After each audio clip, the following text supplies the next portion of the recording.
Olha só, a partir de 2026, uma nova lei federal vai mudar bastante as regras do jogo para donos de carros em várias partes do Brasil. Uhum. Uma nova safra de veículos está prestes a ficar livre de um dos principais custos que a gente tem todo ano, o IPVA. É uma mudança que vai colocar no mercado de isentos uma geração inteira de carros que, assim, marcaram época.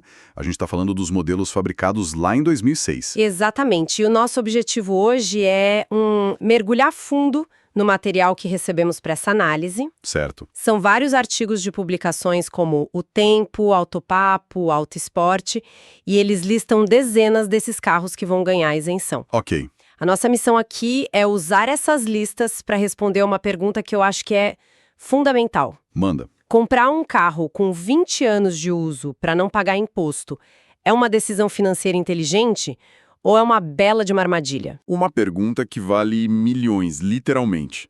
O ponto de partida é entender o que muda, né? A nova lei, basicamente, ela unifica o prazo de isenção do IPVA em 20 anos. Para todo o Brasil. Para todo o Brasil. Para a maioria dos estados, na verdade, isso não muda nada. Eles já seguiam essa regra. Mas, para alguns, é uma virada de chave completa. Completa. A mudança impacta diretamente 5 estados: Alagoas, Pernambuco, Santa Catarina, Tocantins e Minas Gerais. Minas, que tinha uma regra bem diferente. Pois é, cada um tinha uma regra. Minas, por exemplo, só isentava carro com placa preta de colecionador ou com 30 anos de uso. Pernambuco nem tinha isenção por idade. Nossa. Então, na prática, o que acontece é que, a partir de 2026, um carro de 2006 vai ser isento de IPVA em São Paulo, no Rio e também nesses 5 estados. A regra passa a valer para todo mundo. Ok, vamos começar então pelo topo da cadeia alimentar da época, os carros que eram o sonho de consumo de muita gente. Os sedãs. Dominavam, né? Eles dominavam as ruas nos anos 2000 e um dos artigos que eu tenho aqui dá um destaque enorme para o Honda Civic de 8ª geração, o de 2006. Ao New Civic. Esse mesmo. Eu lembro do lançamento, parecia uma nave espacial por dentro. Era exatamente essa a sensação. A Honda chamava de painel em 2 níveis, sabe? Com o velocímetro digital lá em cima. Perto do para-brisa. Isso. E o contagiros embaixo. Foi uma ruptura total com o design da época. E não era só visual, né? De jeito nenhum. As fontes ressaltam um motor 1.8 de 140 cavalos, que era super moderno e eficiente, e a suspensão traseira multilink. Que dava uma dirigibilidade ótima para ele. Muito acima da média. Foi um sucesso estrondoso. E é interessante que outra fonte, quando analisa a geração anterior do Civic, é de 2001 a 2005, que já é isenta em muitos lugares, faz um alerta. Qual? Elogia o conforto, a confiabilidade, mas diz com todas as letras: fuja do câmbio automático dessa geração mais antiga. Prefira o manual. Um conselho de ouro. Aquela transmissão automática de 4 marchas era o ponto fraco do carro, sem dúvida. Já a de 2006 era melhor. Bem mais robusta, de 5 marchas. Mas o grande concorrente dele na época era o Chevrolet Vectra, que também entra na lista de isentos. Ah, o Vectra. E um dos artigos descreve ele com a frase forte: tinha um acabamento interno de fazer inveja aos carros de hoje. Isso é um elogio e tanto. E é curioso, porque hoje a gente pensa em itens como múltiplos airbags e ar digital como padrão, né? Totalmente. Mas o fato de, num carro daquele porte, em 2006, itens como 6 airbags serem opcionais, isso mostra como a segurança evoluiu. E também cria uma espécie de loteria no mercado de usados, não é? É bem por aí. A fonte não fala de um jeito de identificar por fora, mas ressalta que a versão topo de linha, a Elite, já vinha com quase tudo. Então a dica é procurar por essa. A dica é garimpar por essa versão específica. Exatamente. O motor era sempre o bom e velho 2.0 Flex, um conhecido das oficinas. Então o desafio não é mecânico. Não. É realmente encontrar um exemplar que tenha os opcionais certos e, claro, que tenha tido um dono cuidadoso. Falando em cuidado e dono, é impossível não citar o Toyota Corolla. Claro. Os modelos de 2003 a 2005, daquela geração que ficou conhecida como Corolla Brad Pitt, são figurinhas carimbadas nessas listas de usados. Sim. E a fonte descreve de uma forma muito precisa. Um carro de manutenção mais cara, porém... Previsível. Previsível como? O artigo lista os pontos de atenção crônicos, sabe? Buchas da suspensão, que se desgastam, e a bomba da direção hidráulica que pode vazar. Mas são defeitos conhecidos, mapeados, não tem surpresa. Mas essa fama de inquebrável da Toyota às vezes não acaba sendo uma armadilha? Como assim? Faz com que alguns donos relaxem na manutenção preventiva, achando que o carro aguenta tudo. A fonte chega a mencionar isso, menciona indiretamente. O conselho é claro. A confiabilidade do Corolla depende da disciplina do dono anterior.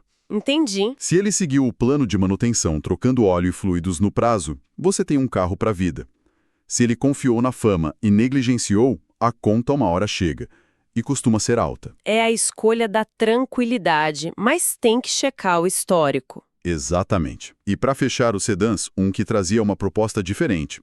O Ford Fusion de 2006. Importado do México. Isso. Maior, com aquela grade cromada, imponente. Ele passava uma imagem de carro de categoria superior. E de fato era. Oferecia muito pelo preço. O motor era o 2.3 Duratec, que era compartilhado com a picape Ranger. O que ajuda com as peças. Ajuda muito. Mas o conselho da fonte aqui é um resumo do que a gente falou para todos esses sedãs. O desafio monumental é encontrar uma unidade bem cuidada. A economia do IPVA não pode ser consumida por uma manutenção pesada logo de cara. E esse risco de manutenção fica ainda maior quando a gente desce um degrau. Saindo desses sedãs que, em tese, eram mais bem cuidados e entrando nos carros que realmente rodaram muito no dia a dia. Os cavalos de batalha. Os populares. Exato.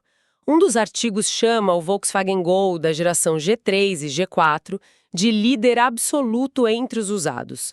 E a razão é simples: manutenção barata, peça em toda esquina e facilidade de revenda. Mas a fonte é bem pragmática, né? Muito. Ela alerta para os problemas que todo mecânico conhece de cor. A bobina de ignição do motor 1.0, que costuma falhar. Clássico. E ruídos na suspensão traseira, que são quase uma característica do modelo. É um carro honesto, nas virtudes e nos defeitos. Na mesma prateleira, temos o Fiat Uno Mille, que uma das fontes define como a referência nacional em baixo custo. É quase um sinônimo de economia. Mas tem um porém. Sim, o artigo deixa claro que é uma economia que vem com concessões. O acabamento é extremamente simples e o desgaste de componentes como os coxins do motor e da suspensão é rápido. É o que a fonte chama de decisão financeira. Perfeito. É uma decisão financeira, não um sonho de consumo. É um carro-ferramenta, feito para ir do ponto A ao B com o menor custo possível. E ainda na família Fiat, o Palio, com motor Fire, também daquele período, é muito elogiado pela robustez desse motor. Parece um meio termo interessante entre o Gol e o Uno. Exatamente. Oferece um pouco mais de conforto que o Uno, mas com a mesma confiabilidade mecânica do motor Fire. Certo. Já na lista dos modelos de 2006, um popular que se destaca é o Chevrolet Prisma. A versão sedã do Celta. Isso, mas com um diferencial importante. Imagino que não fosse só o porta-malas, o Celta era famoso por ser valente na cidade, mas sofria um pouco na estrada, né? O que o Prisma trazia para resolver isso? O motor, ele não usava o 1.0 do Celta, ele usava o motor 1.4 EconoFlex. Ah, boa. Isso, num carro de só 905 quilos, resultava num desempenho muito ágil. Era uma ótima opção de carro familiar de baixo custo, mas que não passava aperto numa subida ou numa ultrapassagem. Interessante. Outro que aparece na lista de 2006 é o Ford Fiesta 1.6. A descrição que uma das fontes usa é ótima. Um carro sem muitas vaidades, mas extremamente confiável. É a descrição perfeita para a reputação do motor Zetec Rocan. É um carro direto ao ponto, sabe? Simples e eficiente. Isso. Não tinha um design mais arrojado, nem o interior mais luxuoso, mas era robusto, confortável para a categoria e tinha um porta-malas de 305 litros, que era bom para a época. Mais um exemplo de escolha racional que fica mais interessante sem o IPVA. Mas nem todo mundo quer só o racional, né? As fontes também listam carros que eram uma escolha mais pelo coração, pela personalidade. Com certeza. E um deles é chamado de o carro mais estiloso da lista, o Citroën C4 VTR de 2006. E é difícil discordar. É uma escolha puramente passional. Um hatch de 2 portas, importado da França com aquele design que ainda hoje chama atenção. A traseira com o vidro dividido. O corte reto, as rodas grandes e por dentro o famoso volante de cubo fixo, onde só o aro girava. Incrível! O artigo elogia muito o comportamento dinâmico, a estabilidade, mas faz um alerta que é a chave para esse modelo. O grande desafio é achar um que não tenha sido modificado ou tunado. Achar um original é um tesouro. E falando em estilo, a moda aventureira estava com tudo naquela época. O Volkswagen CrossFox de 2006, com step pendurado à traseira, suspensão elevada. Tinha até a música no comercial. Exato, foi o precursor da febre dos SUVs compactos que a gente vê hoje. A fonte até brinca com um detalhe prático. O suporte do step tem abertura lateral, o terror da vaga de prédio. É o terror de qualquer baliza apertada.